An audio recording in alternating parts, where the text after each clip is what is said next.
Here is the latest from K2 Radio News. An animal cruelty investigation has been prompted after Natrona County sheriffs responded to a property on Bates Creek Lane near the intersection of Highway 220 and Highway 487 yesterday.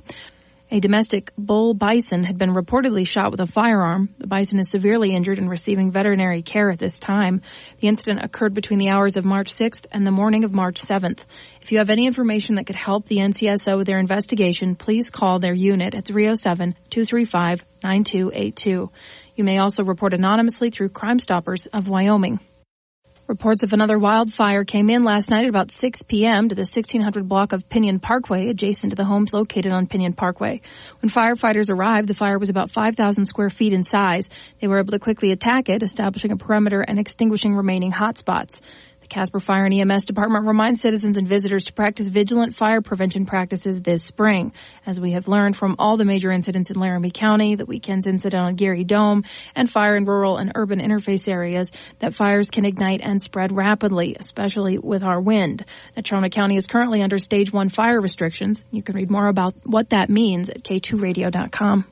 A man is dead following a police shootout in northwest Cheyenne that started at 6:30 p.m. on Friday, March 8th, after officers were called to a report of a domestic disturbance with a firearm at a home in the 5200 block of Fishing Bridge.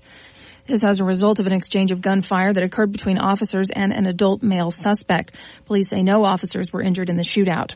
In accordance with the CPD's policies and best practices, they will continue to release information to the public as it becomes available. The investigation has been turned over to the Wyoming Division of Criminal Investigation, a third-party state agency, to ensure a thorough and impartial investigation, and remains ongoing. The Brewers Association is very pleased with Governor Mark Gordon's signature on Senate File 0079, a long-negotiated compromise between craft brewers and beer distributors. The bill allows brewers producing less than 25,000 barrels per year to terminate contracts with their wholesaler without cause, removing a requirement for lengthy and costly litigation between the parties. The bill creates a 45-day window and a good faith estimate fair market value payment to the wholesaler. If the wholesaler and brewer disagree on the amount, the final compensation due will be established by binding arbitration.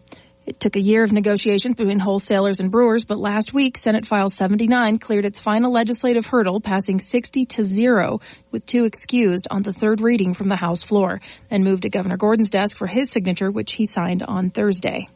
Sam DeWitt, the state government affairs director, says that from coast to coast, states are taking a hard look at how their beer franchise laws impact small brewers, and he's happy to see Wyoming leading the way with Senate File 79. Bills like this help level the playing field and give small brewers a voice in how their beer is bought and sold. Gas prices in Wyoming have risen about 13 cents a gallon in the last week, averaging $3.10 a gallon today. The state's cheapest gas was priced at $2.73 at several locations in Casper, including the Sam's Club, the Ridley's on Wyoming Boulevard, South Poplar Loaf and Jug, Poplar's USA Gasoline, and Conoco.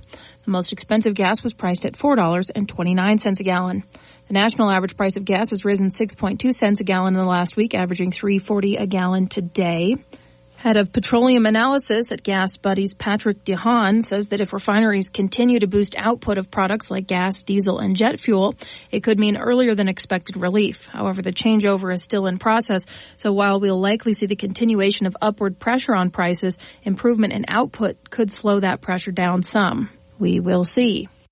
For our readers, we do have a fun featured story about Nellie Taylor Ross, America's first female governor. She was the first and only woman in the state of Wyoming to hold governorship. Reporting from Casper, this is Colby Fedor.